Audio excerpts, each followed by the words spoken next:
அன்பான தேவ பிள்ளைகள் எல்லோருக்கும் இயேசு கிறிஸ்துவின் நாமத்தில் என்னோட வாழ்த்துக்களை தெரிவித்துக் கொள்கிறேன். பிதாவாகிய தேவனாலும் நம்முடைய கர்த்தராகிய இயேசு கிறிஸ்துவினாலும் உங்கள் எல்லோரோட வாழ்விலும் கிருபையும் சமாதானமும் உண்டாவதாக என்று சொல்லி உங்களை வாழ்த்துவதிலே நான் மிகுந்த மகிழ்ச்சி அடைகிறேன்.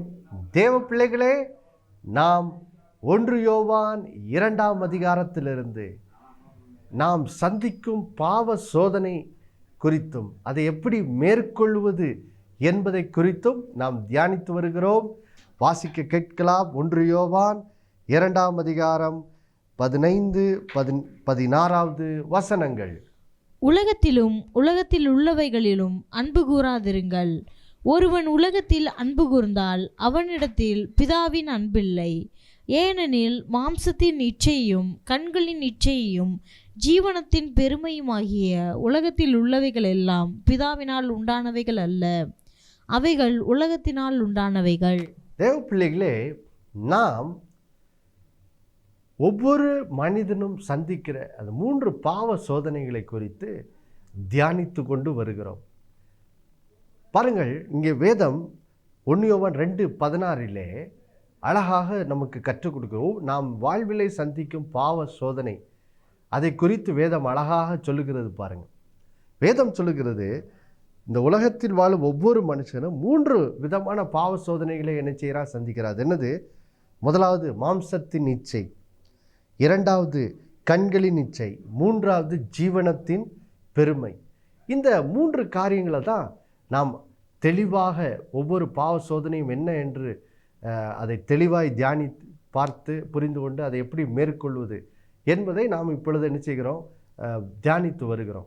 நாம் கடந்த வாரம் வரைக்கும் மாம்சத்தின் இச்சை சோதனை என்றால் என்ன, அதை எப்படி மேற்கொள்வது என்பதை நாம் தெளிவாக என்ன செய்தோம், தியானித்து முடித்தோம். குறிப்பாக 1 கொரிந்தியர் 6ஆம் அதிகாரத்திலிருந்து நம்முடைய சரீரத்தை எப்படி பரிசுத்தமாய் காத்துக்கொள்வது என்ற அந்த பவுல் மூலமாய் ஆவியானவர் சொல்ல அந்த சத்தியங்களை நாம் பார்த்து அந்த சத்தியங்களை கொண்டு எப்படி மாம்சத்தின் இச்சை சோதனைகளை எப்படி மேற்கொள்வது என்று சொல்லி நாம் தியானித்து முடித்தோம். இந்த வாரத்திலிருந்து அடுத்த பாவ சோதனை கண்களின் இச்சை என்ற பாவ சோதனையை நாம் என்ன செய்ய போகிறோம், தியானிக்க போகிறோம். முதலாவதாக இந்த கண்களின் இச்சை பாவ சோதனை என்றால் என்ன என்பதை நாம் என்ன செய்யலாம், புரிந்து கொள்ளலாம். அதற்கு மறுபடியுமாக லூக்கா 4ஆம் அதிகாரத்திலே இயேசு சந்தித்த அந்த பாவ பிசாசு இயேசுவை சோதிக்க வந்தானே, அந்த காரியத்தை நாம் அந்த அதிகாரத்துக்கு திரும்பவும் நாம் திருப்பிக் கொள்வோம். லூக்கா 4ஆம் அதிகாரம் இப்பொழுது 5, 6, 7, 8 வசனங்களை நாம் வாசிக்க கேட்போம். பின்பு பிசாசு அவரை உயர்ந்த மலையின் மேல் கொண்டு போய் உலகத்தின் சகல ராஜ்யங்களையும் 1 நிமிஷத்திலே அவருக்கு காண்பித்து, இவைகள் எல்லாவற்றிலும் மேலும் உள்ள அதிகாரத்தையும் இவைகளின் மகிமையும் உமக்கு தருவேன். இவைகள் எனக்கு ஒப்பு கொடுக்கப்பட்டிருக்கிறது. எனக்கு இஷ்டமானவனுக்கு இவைகளை கொடுக்கிறேன். நீர் என்னை பணிந்து கொண்டால் எல்லாம் உம்முடையதாகும் என்று சொன்னான். இயேசு அவனுக்கு பிரதியுத்தரமாக, எனக்கு பின்னாக போ சாத்தானே, உன் தேவனாகிய கர்த்தரை பணிந்து கொண்டு அவர் ஒருவருக்கே ஆராதனை செய்வாயாக என்று எழுதியிருக்கிறதே என்றார். தேவ பிள்ளைகளே, நாம் இயேசுவினுடைய அந்த முதல் சோதனை அதுதான் மாம்சத்தின் இச்சை சோதனை என்று சொல்லி நாம் கற்றுக்கொண்டு, மாம்சத்தின் இச்சை பாவ சோதனை என்றால் என்ன என்பதை நாம் தெளிவாக பார்த்தோம். மாம்சத்தின் இச்சை பாவ சோதனை என்பது பாருங்கள், குறிப்பாக 2 காரியங்கள் சம்மந்தப்பட்டதாக இருக்கிறது. முதலாவது, நம்முடைய அன்றாட வாழ்க்கையின் தேவையை குறித்த அந்த காரியத்திலே வருகிற சோதனை. கர்த்தரின் தேவைகளை சந்திப்பாரா? இயேசு மத்தேயு 6ஆம் அதிகாரத்தில் சொல்லுகிறார், மனுஷனுக்கு இருக்கிற ஒரு பிரதானமான கவலை என்ன, எண்ணத்தை உண்போம், எண்ணத்தை உடுப்போம், எண்ணத்தை குடிப்போம் என்ற அந்த கவலை தான் இன்றைக்கி மனுஷனோட வாழ்க்கை என்ன செய்கிறது, வாட்டி வதைக்குது. அப்போது முதலாவது இந்த மாம்சத்தின் இச்சை சோதனை என்பது அந்த காரியத்தை குறித்ததாக இருக்கிறது. அதை எப்படி மேற்கொள்வது என்று சொல்லி கற்றுக்கொண்டோம். அடுத்ததாக மாம்சத்தின் இச்சை பாவ சோதனை என்றால் விபச்சாரம் வேசித்தனத்துக்கு அடுத்த அந்த பாவ சோதனை என்று சொல்லி பார்த்து அதை எப்படி மேற்கொள்வது என்றும் நாம் கற்றுக்கொண்டோம். இப்பொழுது கண்களின் இச்சை பாவ சோதனை என்றால் என்ன என்பதை இந்த வசனங்களிலே நாம் பார்க்கிறோம். பாருங்க எங்கே பிசாசு இயேசுவினிடத்தில் உலகத்தின் சகல ராஜ்யங்களையும் ஒரு நிமிஷத்தில் என்ன செய்கிறான்? அவன் காண்பித்து இயேசுவை பார்த்து சொல்லுகிறான், இவைகள் எல்லாவற்றின் மேலுள்ள அதிகாரத்தையும் இவைகளின் மகிமையும் உமக்கு என்ன செய்வேன்? தருவேன். நீர் என்ன பண்ணும்? நீர் என்னை பணிந்து கொண்டால் போதும், இவையெல்லாம் உம்முடையதாகும் அப்படின்னு சொல்லி இப்படி இயேசுவை பிசாசு என்ன செய்கிறான்? சோதிக்கிறான். ஆனால் இயேசு பாருங்க அந்த சோதனையை வசனத்தை பேசி என்ன செய்கிறார்? பிசாசை மேற்கொள்ளுகிறார். பாருங்கள் தேவ பிள்ளைகளே, இதுதான் பாருங்கள் கண்களின் இச்சையின் சோதனை. இந்த வசனங்களை வாசிக்கும் போது பாருங்கள், இங்கே இயேசுவினிடத்தில் பிசாசு வருகிறான். வந்துட்டு உலகத்தின் சகல ராஜ்யங்களையும் என்ன செய்கிறான்? காண்பித்துட்டு சொல்கிறான், இவைகளுள்ள இவைகள் மேலுள்ள அதிகாரத்தையும் குறிப்பாக இவைகளின் மகிமையும் உமக்கு நான் என்ன செய்வேன்? தருவேன் அப்படின்னு என்ன செய்கிறான்? சொல்லுகிறான். அப்போது இதிலிருந்து கண்களின் இச்சை பாவ சோதனை என்றால் என்ன என்பதை நாம் புரிந்து கொள்கிறோம். அதை 1 தீமோத்தேயு 6:10 ரொம்ப அழகாக என்ன செய்து வர்ணிக்குது பாருங்கள். கண்களின் இந்த வசனங்களின் அடிப்படையில் கண்களின் இச்சை பாவ சோதனை எது சம்மந்தப்பட்டதாக இருக்குது பாருங்கள், வாசிக்கலாம். 1 தீமோத்தேயு 6:10. பண ஆசை எல்லா தீமைக்கும் வேறாய் இருக்கிறது. சிலர் அதை இச்சித்து விசுவாசத்தை விட்டு வழுவி அநேக வேதனைகளாலே தங்களை உருவ குத்தி கொண்டிருக்கிறார்கள். பாருங்கள் தேவ பிள்ளைகளே, அப்போது அங்கே பிசாசு இயேசுவினிடத்தில் எதை காட்டுறான்? உலகம் அனைத்தையும் காட்டி அதனுடைய ஐஸ்வர்யம் அதனுடைய மகிமையெல்லாம் காட்டி, இப்போ நான் இதெல்லாம் உமக்கு தருவேன்னு சொல்லி இயேசுவினிடத்தில் பிசாசு என்ன செய்கிறான்? பேசுகிறான். அப்போ அதிலிருந்து என்ன தெரியுது நமக்கு? கண்களின் இச்சை பாவ சோதனை என்பது பிரதானமாக அது பண ஆசை சம்பந்தப்பட்ட சோதனையாக, பாவ சோதனையாக என்ன செய்கிறது? இருக்கிறது என்பதை நாம் என்ன செய்கிறோம்? கற்றுக்கொள்கிறோம். பாருங்கள் தேவ பிள்ளைகளே, இந்த பண ஆசை என்னும் பாவ சோதனை இது எவ்வளவு மோசமானதாக இருக்குது என்பதை இங்கே 1 தீமோத்தேயு 6:10 வேத அழகாக சொல்லுது பாருங்க. சொல்லுது, பண ஆசை எல்லா தீமைக்கும் என்னதான் வேறாக என்ன செய்கிறது? இருக்கிறது.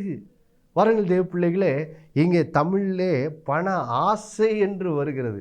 ஆனால் ஆங்கிலத்தில் எப்படி வருதுன்னா வெறும் பண ஆசைன்னு வரல, த லவ் ஆஃப் மணி, அதாவது பணத்தின் மேல் வைத்திருக்கிற அன்பு. அதாவது பாருங்கள், சிலர்லாம் இந்த உலகத்தில் பார்த்திங்கன்னா இப்படி சொல்லுவாங்க, பணம் தாங்க வாழ்க்கை, பணம் தான் எல்லாம், பணம் இருந்தால் வாழ்க்கையில் எல்லாம் இந்த உலகத்தில் எல்லாத்தையும் சாதிச்சிடலாம் அப்படின்னு சொல்லி பணம் எப்போ பார்த்தாலும் பணம்னே என்ன செய்வாங்க? ஓடுவாங்க. அதை பற்றி தான் இங்கே பேசுது பாருங்கள்.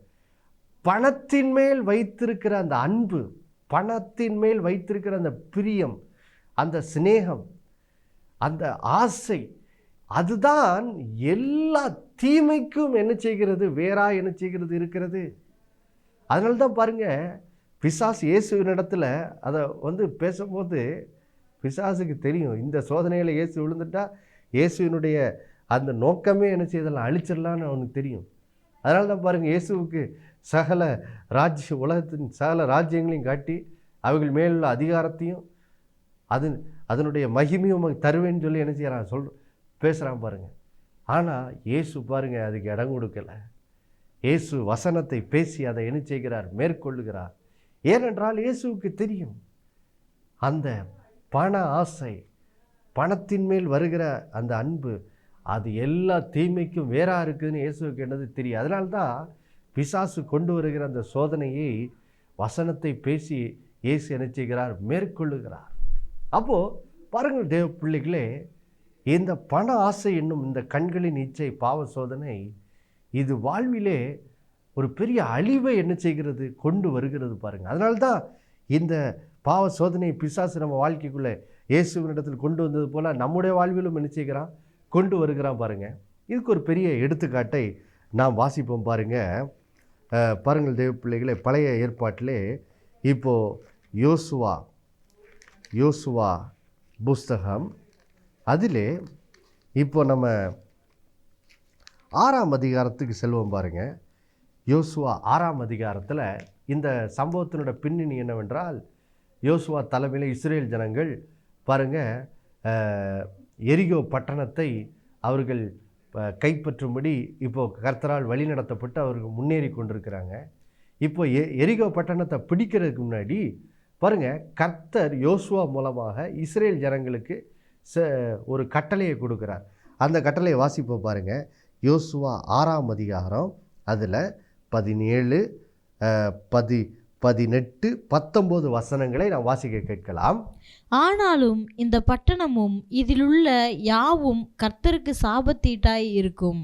நான் அனுப்பின ஆட்களை ராகாப் என்னும் வேசி மறைத்து வைத்தபடியால் அவளும் அவளோடே வீட்டுக்குள் இருக்கிற அனைவர் மாத்திரம் உயிரோடு இருக்க கடவர்கள்.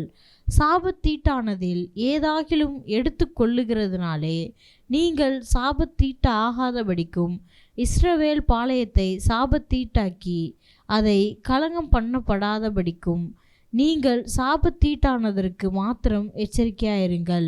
சகல வெள்ளியும் பொன்னும் வெண்கலத்தினாலும் இரும்பினாலும் செய்யப்பட்ட பாத்திரங்களும் கர்த்தருக்கு பரிசுத்தமானவைகள், அவைகள் கர்த்தரின் பொக்கிஷத்தில் சேரும் என்றான்.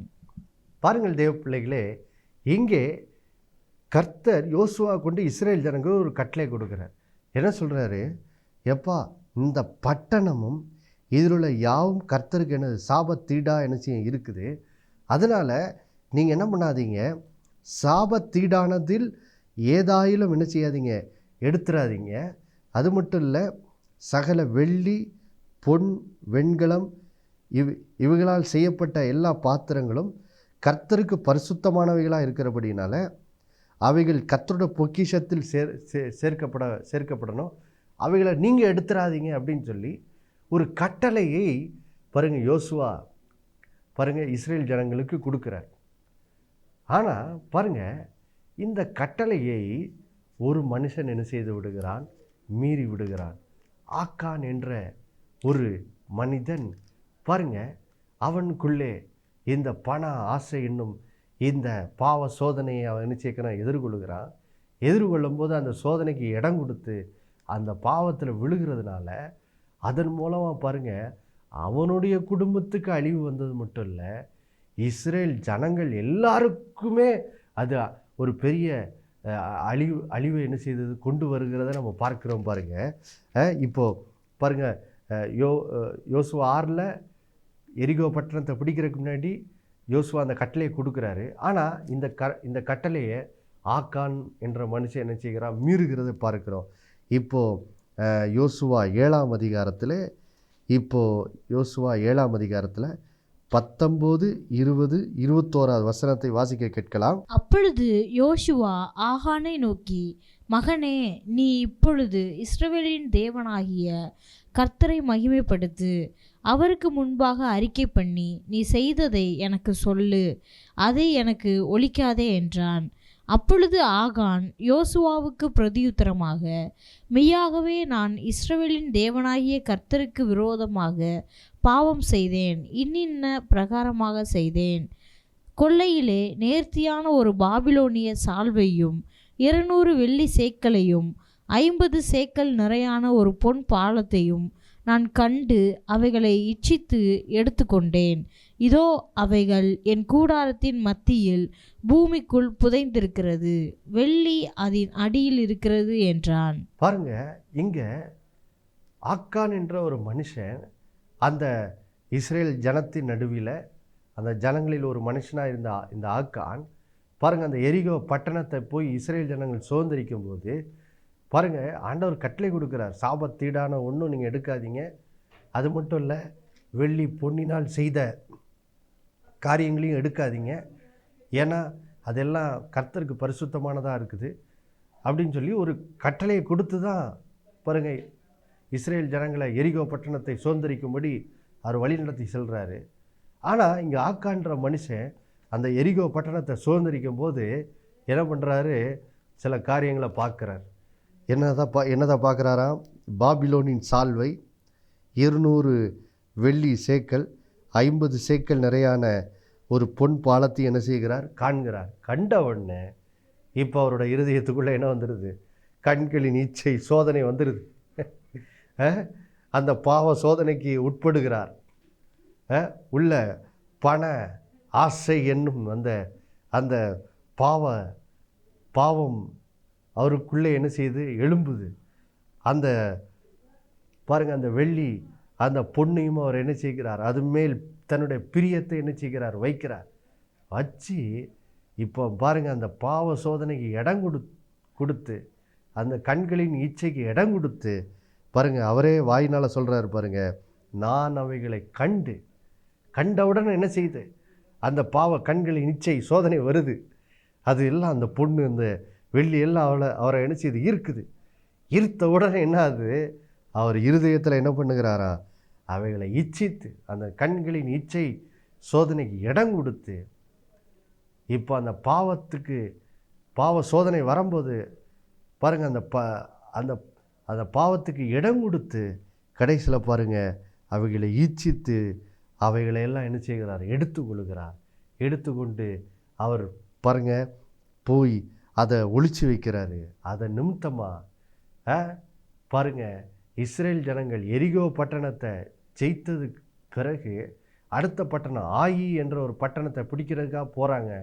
போகும்போது அவர்கள் யுத்தத்திலே தோல்வியை சந்தித்து அதில் பல ஜனங்கள் என்ன செய்கிறார்? இப்போ இஸ்ரேல் ஜனத்தின் வீரர்களும் என்ன செய்கிறார்கள்? மரித்து விடுகிறார்கள்.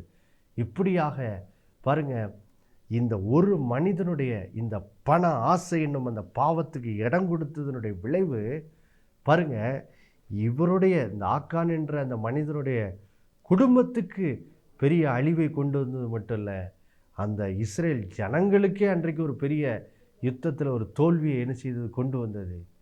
இவ்வளவு மோசமானது தான் இந்த பண ஆசை என்னும் பாவம் பாருங்கள். அதனால தான் அங்கே பவுல் தீமோத்தேயுக்கு எழுதும்போது சொல்கிறாரு, பண ஆசை எல்லா தீமைக்கும் என்ன செய்யுது? வேறாக இருக்குது. உண்மைதான். இந்த மனுஷன் செய்த அந்த பாவம் அன்றைக்கு இவருடைய குடும்பத்துக்கு அழிவை கொண்டு வந்து மட்டும் இல்லை, இஸ்ரேல் ஜனங்களுக்கே அன்றைக்கு அது பெரிய ஒரு வேதனையை கொண்டு வந்து விட்டது. அப்போது அதனால தான் பாருங்கள் தேவ பிள்ளைகளே, அன்றைக்கு எப்படி நம்முடைய ஆண்டவர் இயேசு பிசாசினால் அந்த கண்களின் இச்சை சோதனைக்கு பாருங்கள் இயேசு எதிர்கொள்ளுகிறார். பிசாசு உலகத்தின் ராஜ்யங்களை அதோட மகிமையும் காட்டி இதெல்லாம் அவங்க தருவேன்னு இயேசுவின் இடத்துல வந்து பேசுகிறான். பிசாசு வந்து இயேசுவின் இடத்துல வந்து பேசுகிறான். அதுதான் கண்களின் இச்சை சோதனையாக இருக்குது. ஆனால் இயேசு பாருங்கள், எழுதியிருக்கிறதே என்று சொல்லி தேவனுடைய வசனத்தை பேசி பாருங்கள், இயேசு பிசாசை என்ன செய்கிறார்? மேற்கொள்ளுகிறார். அந்த கண்களின் இச்சையின் பாவ சோதனை என்ன செய்கிறார்? மேற்கொள்ளுகிறார். ஆனால் இங்கே ஆக்கான் அப்படி என்ன செய்யலை. அந்த பாவ சோதனை வந்தபோது அதை மேற்கொள்ளாதபடினாலே அது அவருடைய வாழ்க்கையில் பெரிய அழிவை என்ன செய்தது? கொண்டு வந்தது. இதற்கு ஒரு பெரிய எடுத்துக்காட்டு வேறு யாரும் இல்லை பாருங்கள், இயேசுவினுடைய சொந்த சீஷனாகிய யூதாஸ் காரியத்து. யோசிச்சு பாருங்க, அன்றைக்கு ஒரு 30 வெள்ளிக்காசுக்காக பாருங்க ஆண்டவர் இயேசுவை, தன்னுடைய ஆண்டவரை காட்டி கொடுக்குற அளவுக்கு பாருங்க யூதாஸ் காரியத்துக்குள்ளே பிசாசு பாருங்க கிரியை செய்து யூதாஸ் அந்த பண ஆசை என்னும் தீமைக்கு இடம் கொடுத்து பாருங்க தன் வாழ்க்கையை என்ன செய்தான்? அழித்து கொண்டான். தேவ பிள்ளைகளே, இன்றைக்கு நாம் ஒரு காரியத்தை தெரிந்து கொள்ள வேண்டும். பாருங்கள், வாழ்க்கை என்றால் பணம்தான் வாழ்க்கை அப்படின்னு சொல்லி இன்றைக்கி இந்த உலகம் நமக்கு என்ன செய்யுது? கற்றுக் கொடுக்குது. பாருங்கள், பணம் இருந்தால் தாங்க இந்த உலகத்தில் வாழ முடியும், பணம்தான் ஜீவன் அப்படின்னு சொல்லி இந்த உலகத்தின் பாவ வாழ்க்கை முறை நமக்கு என்ன செய்கிறது? கற்றுத்தருகிறது. அதனால தான் சிறு வயதிலிருந்தே பணத்தை எப்படி அடைவது என்பதுதான் பாருங்கள் நம்முடைய வாழ்க்கையின் நாடல் தேடலாக என்ன செய்கிறது இருக்கிறது. அதுதான் பின்னாடி பண ஆசையாய் மாறி கடைசியில் பாருங்கள் இன்றைக்கு அநேகருடைய வாழ்க்கையிலே இந்த பாவம் தான் பெரிய தீமைகளை என்ன செய்து கொண்டு வந்து கொண்டிருக்கிறது. அதனால தான் பாருங்கள் இன்றைக்கு கர்த்தர் நம்மோடு கூட இந்த வசனங்களின் மூலமாக பேசுகிறார். என் மகனே, என் மகளே, வாழ்க்கையை நான் பணம்தான் வாழ்க்கைன்னு நினைக்காத, அந்த உலகத்தின் சிந்தைகளுக்கு என்ன செய்யாத, இடம் கொடுக்காத. ஏன்னா அது பண ஆசைன்னும் பாவ சோதனையாக இருக்குது. அது எல்லா தீமைக்கும் என்னது வேறாக இருக்கிறது. எப்படி பழைய ஏற்பாட்டு காலத்திலே ஆக்கான் என்ற மனுஷனோட வாழ்க்கையில் அழிவை கொண்டு வந்ததோ, எப்படி இயேசுவினோட சொந்த சீசனாகிய யூதாஸ் காரியத்தினுடைய வாழ்க்கையில் அழிவை கொண்டு வந்ததோ, இன்றைக்கு இந்த பாவத்துக்கு இடம் கொடுக்குற எந்த மனுஷனோட வாழ்க்கையிலையும் அது பெரிய அழிவை என்ன செய்தோம் கொண்டு வந்துடும் பாருங்கள். அதனால தான் ஆண்டவர் என்ன சொல்கிறாரு, இந்த பாவ சோதனைக்கு என்ன செய்யாத, இடம் கொடுக்காத. இதை நாம் என்ன செய்யணும், வசனத்தை பேசி இதை என்ன செய்யணும், மேற்கொள்ள வேண்டும். பாருங்கள் தேவ பிள்ளைகளே, இதை மேற்கொள்வதற்கு நாம் தெரிந்து கொள்ள வேண்டிய ஒரு அடிப்படை சத்தியம் என்ன பாருங்கள். 1 யோவானுக்கு நாம் திருப்புவோம் பாருங்கள். 5ஆம் அதிகாரத்தில் ஒரு அருமையான வசனம் இருக்கிறது பாருங்கள். 1 யோவான் 5ஆம் அதிகாரம் இப்போது 12வது வசனத்தை நான் வாசிக்க கேட்கலாம். குமாரனை உடையவன் ஜீவனை உடையவன், தேவனுடைய குமாரன் இல்லாதவன் ஜீவன் இல்லாதவன். பாருங்கள் தேவ பிள்ளைகளே, எது வாழ்விலே ஜீவன், எது வாழ்க்கையிலே ரொம்ப முக்கியமானது என்பதை இந்த வசனம் சொல்லுது. பாருங்கள், இன்றைக்கி உலகம் சொல்லுது பணம் தான் வாழ்க்கையில் என்னது முக்கியம். பணத்தை அடைஞ்சிட்டா வாழ்க்கையில் எல்லா விதத்துலையும் நம்ம செட்டில் ஆகிடலாம், எல்லா ரீதியிலையும் நம்ம நல்லா வாழ்ந்துடலாம். பணம்தான் ஜீவன் என்று சொல்லி உலகம் நமக்கு என்ன செய்கிறது, கற்றுக் கொடுக்கிறது. ஆனால் வேதம் சொல்லுது பணம் ஜீவன் இல்லை. வேதம் சொல்லுது குமாரனை உடையவன், இயேசுவை உடையவன் என்னது ஜீவனை உடையவன். இயேசுதான் ஜீவனாக என்ன செய்கிறார், இருக்கிறார். பணம் ஜீவன் இல்லை, இயேசுதான் ஜீவனாக இருக்கிறார் பாருங்க. அப்போ பாருங்க, இயேசுவை உடையவன் தான் ஜீவனை உடையவனா என்ன செய்கிறான், இருக்கிறான். ஏன் இயேசுவை உடையவன் ஜீவனை உடையவன்? பாருங்கள் தேவ பிள்ளைகளே, இந்த இயேசுவினிடத்திலிருந்து தான் வாழ்வில் எல்லா நன்மைகளும் என்ன செய்கிறது, வருகிறதா இருக்கிறது. இயேசுதான் எல்லா நன்மைகளையும் தருகிறவராக இருக்கிறார். அதே 1 தீமோத்தேயுல வாசிக்க கேட்டு நாம் ஜெபிக்கலாம் பாருங்க. 1 தீமோத்தேயு 6ஆம் அதிகாரத்தில் வசனம் அழகாக சொல்லுது பாருங்க. 1 தீமோத்தேயு 6ஆம் அதிகாரம் இப்போ 17வது வசனத்தை வாசிக்க கேட்கலாம். இவ்வுலகத்திலே ஐஸ்வர்யம் உள்ளவர்கள் இருமாப்பான சிந்தை உள்ளவர்களாயிராமலும், நிலையற்ற ஐஸ்வர்யத்தின் மேல் நம்பிக்கை வையாமலும், நாம் அனுபவிப்பதற்கு சகலவித நன்மைகளையும் நமக்கு சம்பூர்ணமாய் கொடுக்கிற ஜீவனுள்ள தேவன் மேல் நம்பிக்கை வைக்கவும். பாருங்கள் தேவ பிள்ளைகளே, ஏன் இன்னைக்கு மனுஷன் பணம்தான் வாழ்க்கை, பணம்தான் ஜீவன் அப்படின்னு சொல்லி ஏன் நினைக்கிறான்னா, பாருங்கள் நம்ம இதை ஆதியாகமம் 3ஆம் அதிகாரம் 17, 18, 19வது வசனத்தில் வாசிக்கலாம். அங்கே ஆதாமும் ஏவாளும் பாவம் செய்ததுனால பாவத்து நிமித்தமாக வந்த விளைவுகளை கர்த்தர் ஆதாமை பார்த்து பேசுகிறார். பேசும்போது சொல்கிறார், ஆதாமே, நீ உன் மனைவியின் பேச்சுக்கு இடம் கொடுத்து இப்படி நீ பாவம் செய்ததுனால உன் நிமித்தம் இனி இந்த பூமி என்னது சபிக்கப்பட்டதாக இருக்கும். உன் நிமித்தம் இந்த பூமி சபிக்கப்பட்டதாக இருக்கும்.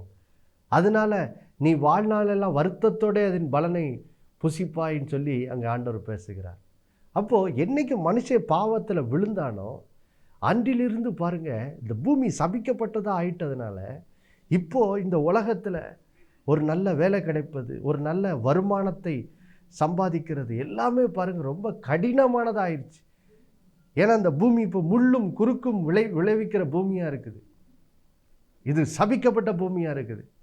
அதனால தான் பாவத்தின் நிமித்தமாக வந்த சாபத்தின் நிமித்தமாக தான், அதனால் இந்த பூமி இப்போ முள்ளும் குறுக்கும் விளைவிக்கிற பூமியாக இருக்கிறதுனால, வருத்தத்தோடு அதன் பலனை சாப்பிட வேண்டியதாக இருக்கிறதுனால தான் இன்றைக்கி மனுஷன் என்ன நினைக்கிறான், அப்போ இந்த பணத்தை சம்பாதிக்கிறது இவ்வளோ கஷ்டமாக இருக்கிறதுனால அதை சம்பாதிப்பது தான் வாழ்க்கை, அதுதான் ஜீவன்கிற நிலைக்கு பாவத்து நிமித்தமாக மனுஷன் இன்றைக்கி அந்த மாதிரி தவறான எண்ணத்துக்குள்ளே விழுந்துட்டான். ஆனால் கர்த்தர் சொல்கிறார் இன்றைக்கி நம்மை பார்த்து, இயேசுதான் ஜீவனாக இருக்கிறார். ஏன் இயேசுதான் ஜீவனாக இருக்கிறார்? ஏனென்றால் தேவ பிள்ளைகளை இந்த உலகத்தில் வாழ்கிறதுக்கு நமக்கு பல்வேறு தேவைகள் இருக்குது. உண்மைதான், மாதம் எத்தனையோ தேவைகள் இருக்குது. ஒவ்வொரு நாளும் இந்த உலகத்தில் எவ்வளோ தேவைகள் இருக்குது. அந்த எல்லா தேவைகளையும் சந்திப்பதற்கு தேவன் போதுமானவராக இருக்கிறார்.